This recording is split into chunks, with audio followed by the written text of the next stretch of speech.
Hello, I'm Skill Incarnate, and today we're doing a review of the game Massive Cleavage vs Zombies. Yes, that is a real game, and yes, it's currently available on Steam. We're playing the Awesome Edition of the game, and I don't know what the difference between this and the normal edition is, but unfortunately in its current state I cannot recommend this game. The game has a number of problems, and they range from the sound, the controls, the game menus, and the gameplay itself. Now, before I go into the reasons why I can't recommend this game, I just wanted to say that I understand that this is an indie game, and I understand that often these games have small teams of developers, and sometimes a single developer doing all of the development and testing. But there are just so many problems with this game and so many bugs that I found just from a very quick test that I don't understand why they couldn't find them when they were looking at this game in QA. Now, the first problem is the sound. You can hear that I'm doing a voiceover for this game, and that's because the sound was so loud that it completely drowned out my voice and in some cases hurt my ears. There is no way to change the sound volume or turn the sound volume off, so you are stuck with the sound. And let me tell you, it is extremely loud, and the choice of sound for some levels is pretty bad. Sometimes it's normal music, and sometimes it's just zombie sounds that are extremely loud. The next problem with the game is in the options menu. So I found a few bugs with the options menu. The first obvious one is the options menu you can see on the left. We have the play, options, and credits here on the left. Now, these are all buttons, and they're all just normally clickable, and you can notice next to them, you'll see there are another set of shortcuts, A, X, and Y. These are completely unnecessary.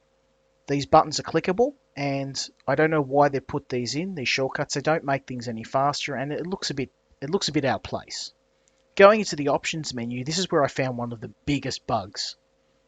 These are all preset options in Unity whenever you build any executable. Now the developer's gone and put these in the options menu as well. What he hasn't done is test when you actually change from within the game, what it actually does to the menu. You're about to see what happens. So I'm basically changing the quality setting, and I've completely broken the main menu of the game. The play button is now missing, replaced by this string of random text. The background menu has disappeared. The color has changed from black to white. Some of the buttons have been replaced. You can see the previous button here is now gone. And yeah, basically it just looks terrible. I don't know how this couldn't have been missed in testing. And I realized that, some little bugs will make it through, but this is a gigantic one. Now, luckily, this doesn't actually prevent the buttons from working, as you'll see shortly. I can still select the play button, but if I didn't know it was there, I'd have no way of actually starting the game, and I'd have to exit the game and come back in again. And in this present state, I cannot change the resolution from within the game. So we're going to start the game, and I'm going to show you a little bit about it. This is the first type of game mode, and this is just basically a set of still images like a comic book. They're 3D images, and then the main problem with this is that they've inserted QuickTime events in. And they've inserted the QuickTime events without any sort of warning to the player, as you can see. Now I'm going to fail this event, and it was because it was thrown on me with little or no warning. There's only about half a second to react, and if you fail a QuickTime event at any point, you'll actually have to go right back to the beginning again and start again. Now, we're starting again, and this time I actually managed to pull it off. But look how many QuickTime events. 1, 2, 3, 4, 5, 6. Overkill. Again, you're going to be dumped into the second mode of the game, which is the side-scrolling section. You play this titular blonde character. You've got your meat cleaver, you've got your cleavage. You kill zombies. The controls are listed above, W or up to swing at chest height, and S or down to swing downwards. These controls are pretty bad. This could have been done a lot better,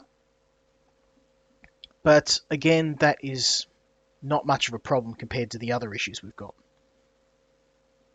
Now, Once you've killed a certain amount of zombies, you'll actually complete the level and you'll get this generic success message, again without any warning at all. And then you'll go back to another set of cinemas or comic book transition between the levels and just hope to hell you don't hit another QuickTime event. And we're about to hit our next problem with the game, which is in the art itself. So I realise again this is an indie game, but some of the art is a little bit inconsistent here. You can see this Asian man stealing the woman's car, and the guy's face. I don't know what happened there. So I think that they should have gone for a more 2D art style for this game. It would have been a lot better for an indie game or a game with a limited budget, because that looks a little bit ordinary. Now we've hit another level, and again we've been dropped back into this 2D side-scrolling again. And the next problem is with the enemy models themselves. Have a look. That woman on the right, she's clearly not a zombie. Neither are half of these enemies. They've taken normal enemy models and they've just splashed red on them to make them appear like zombies. Look at that woman. There's nothing wrong with her.